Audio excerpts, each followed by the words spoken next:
My name is Taylor Payne, and today we will be chatting social media with Scott Bregman of USA Gymnastics. So, Scott, tell me a little bit about what your job entails, and particularly as it pertains to social media.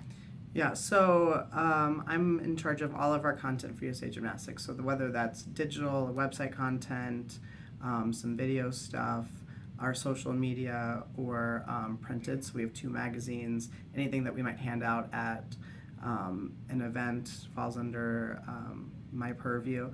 But as it pertains to social media, I'm kind of the lead on all of that. So not really posting the day-to-day stuff. I have someone who helps me with that, but kind of the content strategy behind it, and if we have a theme every day, or I will help manage bigger rollouts. So we had a retirement from one of our 2012 Olympic gold medalists actually Monday of this week, and so I was dealing with that and how we were going to present it on all of our social platforms. Tell me about some of the different platforms USA Gymnastics uses. What maybe works best for USA Gymnastics given your particular audiences? We're pretty active on four main platforms. Those would be Facebook, Twitter, Instagram, and YouTube. So we have accounts. I have held the name for like Snapchat and some other various things. One of the struggles for at least USA Gymnastics, maybe some other national governing bodies, is it's not like working for the Pacers or a local sports team where you have athletes in and out all the time. We're based in Indianapolis. Our training centers are in Colorado Springs and in Houston. So one of the challenges with something like Snapchat is that like you either have to give your log in to someone so they can do it remotely, or you have to be with the athletes. So we don't see athletes all the time. So that's why I've sort of stayed away from that. In terms of success, I think our biggest following is on Facebook. We have almost 750,000 fans there.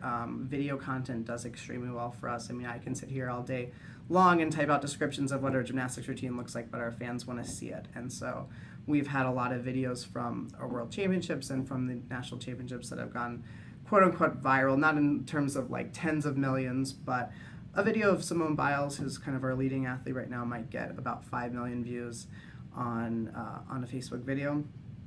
Our audience skews a lot younger and then towards the female demographic, and I think that's why we do really well on Instagram. That account has, in the last year, gone from about 25,000 to about 210,000 today. That's partially because we started paying more attention to it, but I think that's where a lot of our fans already are living. So that's where we've been targeting, and you have to tailor the message. I mean, what's going to work on Twitter, which is more news and more live event stuff, isn't what I'm going to be putting up on Facebook or on Instagram.